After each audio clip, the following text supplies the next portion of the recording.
While he was still speaking, there came from the ruler's house some who said, "Your daughter is dead. Why trouble the teacher any further?" But overhearing what they said, Jesus said to the ruler of the synagogue, "Do not fear, only believe." And he allowed no one to follow him except Peter and James and John, the brother of James. They came to the house of the ruler of the synagogue, and Jesus saw a commotion, people weeping and wailing loudly. And when he had entered, he said to them, "Why are you making a commotion and weeping? The child is not dead, but sleeping." And they laughed at him.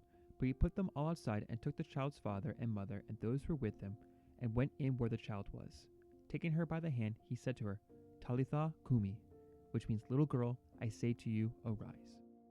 And immediately the girl got up and began walking, for she was 12 years of age, and they were immediately overcome with amazement. And he strictly charged them that no one should know this, and told them to give her something to eat.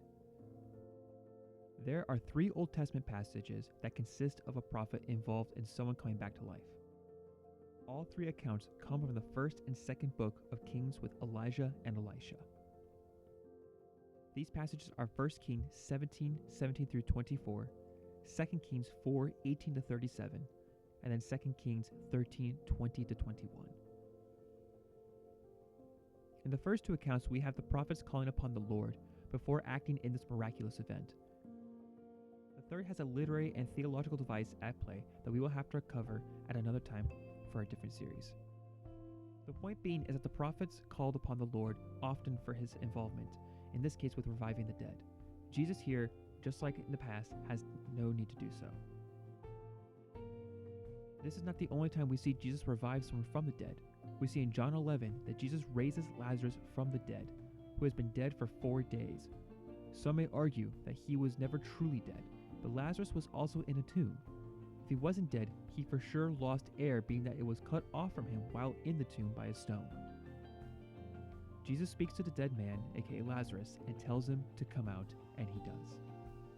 The prophets of old need to pray to God in order for them to perform a miracle of bringing someone back to life. Just like with the storm and the demoniac previously mentioned, Jesus did not need to do this. This was done by his own power and will. Jesus is showing here that he has the power over life and death itself. This is most certainly not a power that we human beings have and ever will have. This would have to be divine act and intervention.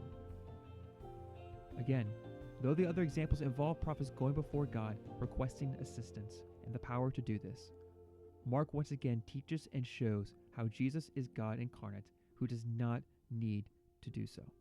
In fact, he has the very power to do it himself.